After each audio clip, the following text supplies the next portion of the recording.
And now, a tale well calculated to keep you in suspense. In a moment, Act One of Run Faster, written especially for Suspense by Lois Landauer.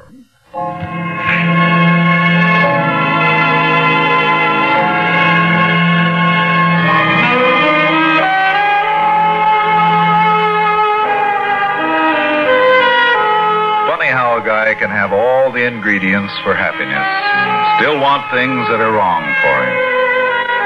The whole time I was in the hospital after flying in Korea, I kept telling myself how wonderful it'd be when Chris and I got married. A little white house, simple, happy life.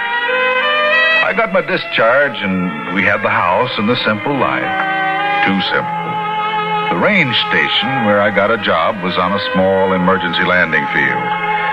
So I was supposed to double on tower work for emergency landings. Only there weren't any. Bill, my relief man, and my brother Dink lived with us. Dink didn't know beans about flying, but he got the same charge I did just being around it. He was over at the field the night the big fog moved in. Chris was fixing the supper I took on the midnight shift. You think 2 sandwiches will be enough? Sure. I'd better put in a piece of cake. You didn't eat much dinner. No, sandwiches will be enough. Well, I'll just put it in. You can't tell. You might get hungry. The sandwiches are enough. What's the matter, darling? Nothing's the matter. Is it the fog? Well, what's the fog got to do with me? I don't know. You just act so funny every time the weather's like this. Wait a minute. What's the matter? Hold it. Just a plane, dear. I thought he was in trouble for a minute. Oh, Bill's on duty. He'd take care. Yeah, Bill always gets him. But do I? I sit in that shack night after night, and what happens? Nothing. Is that so important? Important? You think I'm made of sawdust? Married life getting you down, Dave? Oh, for crying out. I guess it must be pretty dull after Korea. I didn't say that. You're thinking it. All right, so I like a little excitement once in a while. Is that so terrible? No. I guess we're just different, that's all. Well, it's not that. What then? You wouldn't understand. You weren't there. Darling. Well? Maybe if you got away from planes. Chris, I don't want to get away from planes. That job is still open in Clinton. No. We could afford to build our own house in town if you took it. What's wrong with this house? Nothing, but we're so far away from everything. What do you mean, far? Clinton's only 2 hours away, and there's Bill and Dink. Dink should have young people. You've still got a few years left, Grandma. Anyway, he likes it here. Look at all the time he spends over at the field. Oh, honey, that brother of yours would like anything you did. You know that. If you'd get this flying bug out of your system, Dink would probably get over it, too. I don't want to talk about But it. it's true, Dave. Oh, I hate to keep harping on it. Well, then don't. Are you about finished with those sandwiches? You still have half an hour. Bill overslept this morning. Yeah, but he asked me to relieve him early. He has a big date in Clinton tonight. Oh, Dave, that's not fair. Well, what's the difference? Well, of course it doesn't matter to Bill the hours he keeps. He has no wife waiting around at home. I think he's being very inconsiderate. This is the 3rd time this month. Look, I want to get over to the airport. Do you mind? The thermos is on the sink. You can fill it. I just washed it. Oh, Dave! All right. I broke it. Is that so tragic? Oh, here it is. Yeah, I know. If we lived in town, we could get one at the corner drugstore. In town, you wouldn't have a job where you take midnight suppers. Well, we're not in town. We're living where planes come in and go out. You understand? And if I have to bust a thermos bottle to get some excitement, I'll bust one every 5 minutes. How do you like that?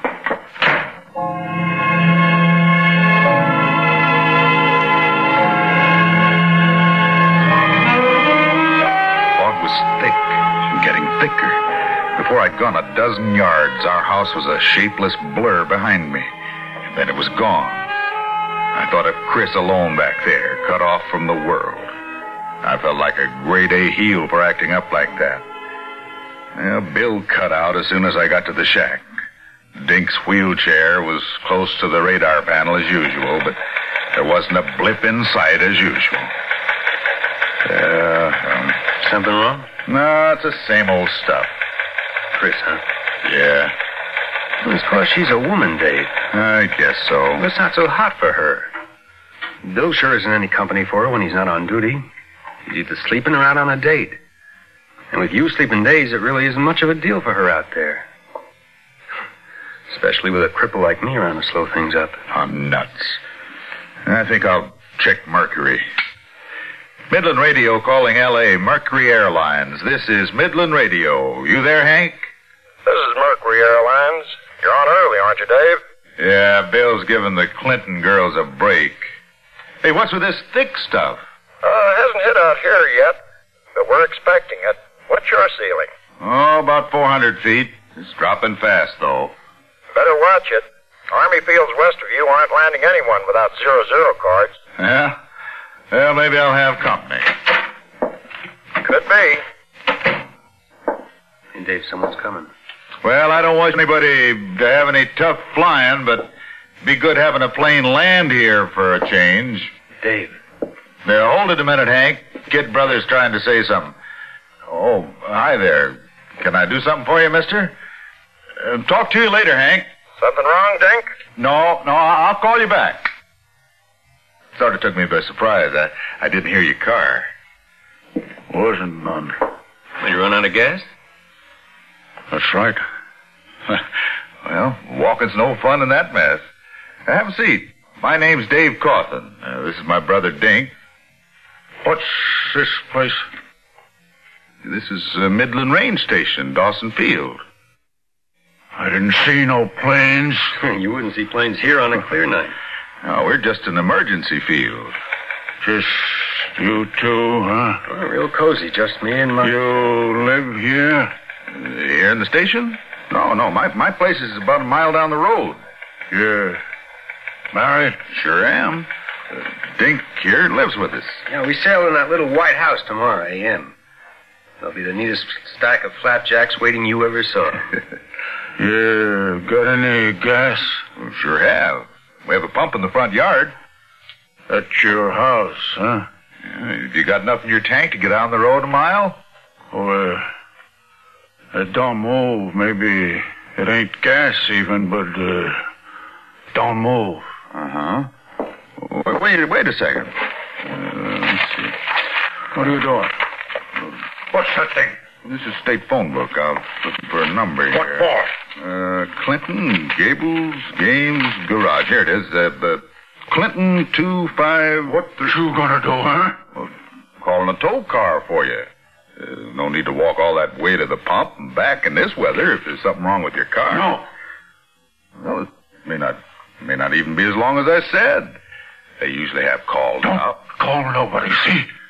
There's no trouble. What was that number again? Let me see. Clinton Garage. Hey, what do you...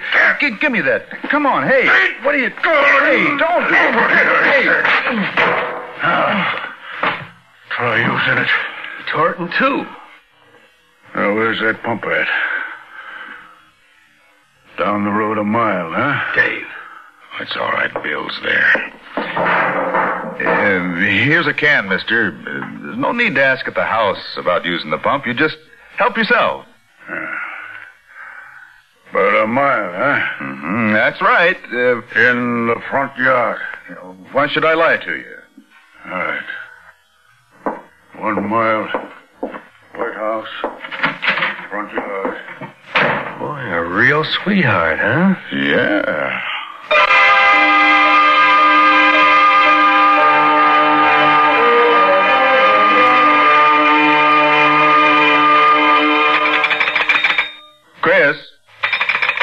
Chris, hello. Hello. Operator? I was talking to my wife, operator. You cut us off. No, sir, I didn't. Well, look, will you ring her again, please? Hurry it up, please. All right, hang up and I'll call you back. Oh. I wouldn't worry, Dave. He was just a screwball. Yeah. Come on, operator, ring. Yeah, I wish there was some way I could get home now. Well, if it was a clear night, I'd take a chance covering for you, but I don't know the first thing about radar. Hello, Chris. Operator, your line at home is out of order. We're working on it now, sir. The trouble is at this end. Oh, that's swell. He's at the house with Chris. Well, how long will it take, operator? I do not know. 5 minutes, an hour, maybe. Hard to say. Oh, yeah. Well, will you get me Sheriff Grover? Did something happen? Operator, I'd like to speak to Sheriff Grover. Do you mind? The line is busy, sir. Want me to keep trying? Yes, please. I've got to warn Chris about that character.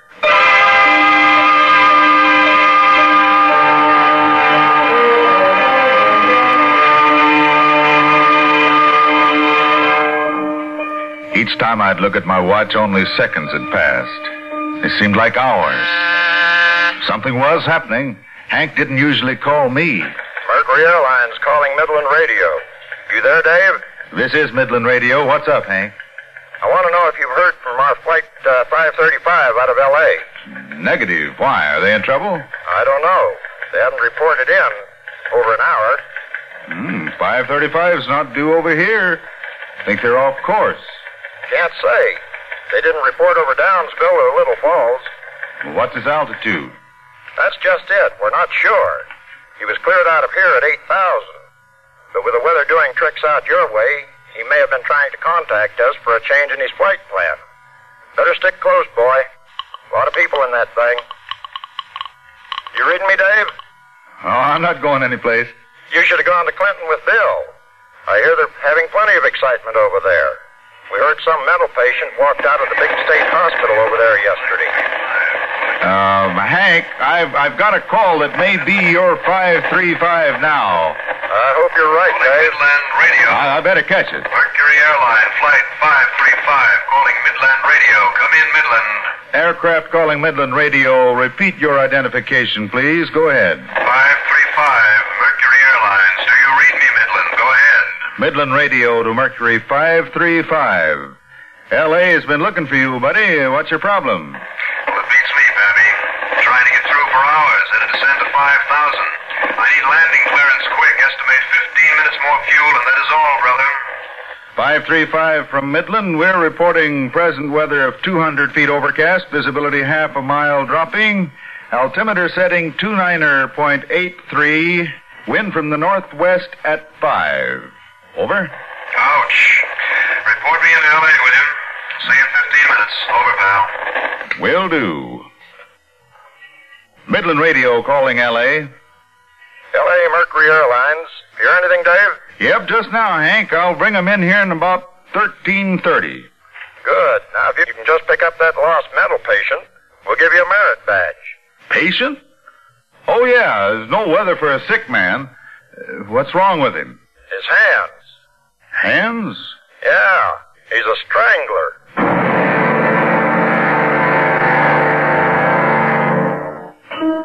I sat there staring into the thick, muggy night. Chris might be alone with a killer, and I couldn't go to her because of an SOS I'd been waiting for all these months. Chris only a mile away. The heavy stuff outside seemed to crawl in the room as we waited. Not talking, just smoking and listening. I knew any minute the plane might call, but I wasn't thinking of planes now. I wanted that phone to ring. I had to know about Chris. Yes, sir? Operator, how about my phone? My phone, is it fixed yet? I told you I'd let you know, sir. Well, what about the sheriff? The sheriff? Oh, yes, sir. The line's still busy. Well, break in on him. He's talking to Harry Waller. I can't just bust in. Well, cut in on him, operator. It's important. Well, all right, but he's going to be sore. Sheriff Grove? Get off this line, operator. Can't you see I'm talking? I'm very sorry, sir. I tried to tell him. Sheriff, this is Dave Cawthon. I don't care who this is. You ain't got no cause to be butting in. Sheriff, I'm in trouble. I've got to have some help fast. There was a man here, Sheriff. What about him? Well, I think it's the strangler they're looking for. Clinton? He there now? No, that's just it. He's gone to the house and Chris is there alone. How you know he was the strangler? Well, with the way he acted. And his hands. He tore my state telephone book in half. Now, son, just cause a man's strong enough to do that don't mean he's a criminal. Well, he is the strangler, and my wife is alone. You've got to do something, Sheriff. Okay. I'll take a run over there. Oh, thanks a lot, Sheriff. Right away, huh? Sure. But don't you worry now, son. I'll be there in half an hour. That'll be too late. Sonny, my old bus only goes so... But, Sheriff, a half an hour, he could be there now. Meantime, why don't you call Lon Miller? Operator, would you get me Lon Miller? But Mr. Miller's on your circuit, sir. What are you talking about? His line is out of order, the same as yours. Mercury 535 calling Midland. Come in, Midland. Midland to 535. Pull up. 535. Execute missed approach immediately. Mercury 535 to Midland. Low frequency radio is out. Unable to locate outer marker, over. 535. Pull up fast. Pull her up fast.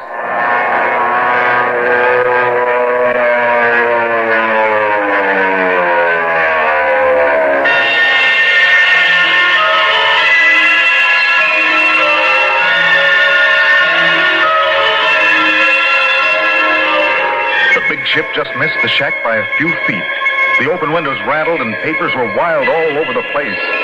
An airliner full of people hovering only a field's length from me, and Chris a mile away. Then suddenly, a blip showed up on the radar. He was close. Mercury 535 calling Midland radio. I'm at 1,500 feet, ready for landing instructions. Fuel almost out, over. Midland to 535. Make a 90-degree turn to your right. Acknowledge. 535 to Midland. 90 degrees to the right. Roger, over. Midland to 535. We have a target at 5 miles southwest of the field. Take a heading of 040 degrees and remain at 1,500 feet. Over. 535 to Midland. Holding at 1,500 feet. Over. 535 still with you. You'll have to take me by the hand, Daddy. Visibility 0. Over. All right, Roger, 535. You're approaching now at 12. Chris. The guy's waiting, Dave. At 10 to 12. Approaching at... calling Midland. Wait. 535 calling Midland. The plane, for Pete's sake, come on. Hold the line a minute, operator. I think you talk to us. 535 to Midland. Request position. Where are you? Over. Midland to 535. You're at 2 miles. Over. Is she all right? Is Chris all right? Are you sure? Midland, come in. Midland to 535. You're 1 mile from touchdown. Over. Dink, answer me. Is Chris okay? Come on now, operator, huh? 535. Turn to a heading now to the left of 300 degrees. A left turn, 300 degrees, and descend to 800 feet. Over. 535 descending to 800 feet. 535. You're now at 1/2 miles. Expect to intercept the glide path in half a minute. Let's go, Pappy. Keep talking. Over. Sorry, Dave. 535. You're now 1/4 of a mile from touchdown. Set your flaps before intercepting the glide path. You're now approaching the glide path. Your heading should be 300 degrees. Adjust your rate of descent to 600 feet per minute. 535, you are now on the glide path. Glide path is very good. You're tracking on the center of the runway. Here he comes. You're on the center line. You're on the glide path. Approach is very good. 535. Touchdown in 3 seconds. Center line very good. Glide path very good. Continue approach. Sweetheart, a little more, a little more. You're on the glide path. You're on the glide path. You're on the ground. Take over visually. Over and out. Now give me that phone, Dink. Operator. Yes, sir? Operator, what happened? I told the other gentleman the whole thing, sir. What? Your phone has been fixed, but I can't get any answer. Well, you must not have been trying. Did you try? I've been trying, for pity's sake. Maybe your wife ain't there. Are you crazy? Of course she's there.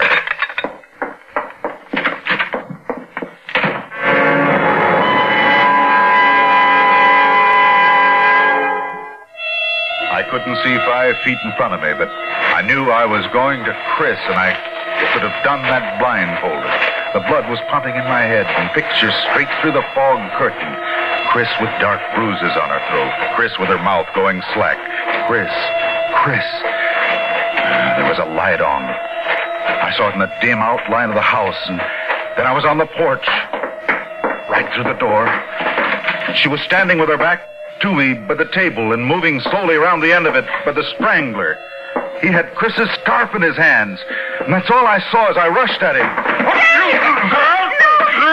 Give me that scarf. Let me go. Stop it, you're choking him. Look, the scarf. You dropped your scarf. Look, soft. Feel soft. Your scarf, it belongs to you. Soft.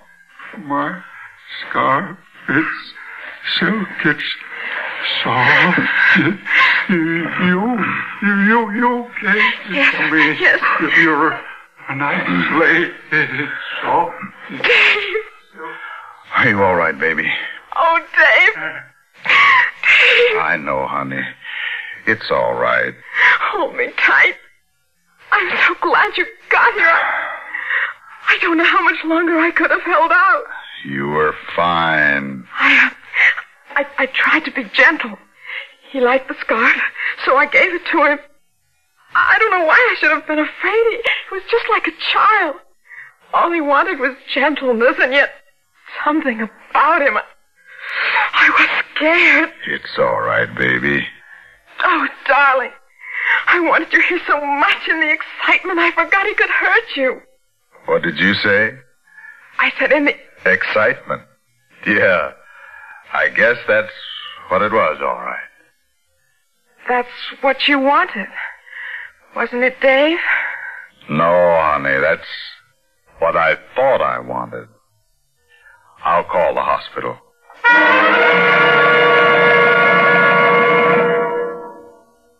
Suspense.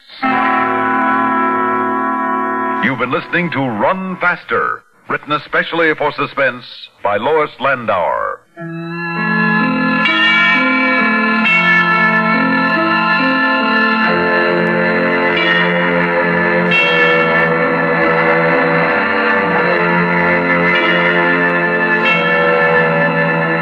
Suspense is produced and directed by Fred Hendrickson.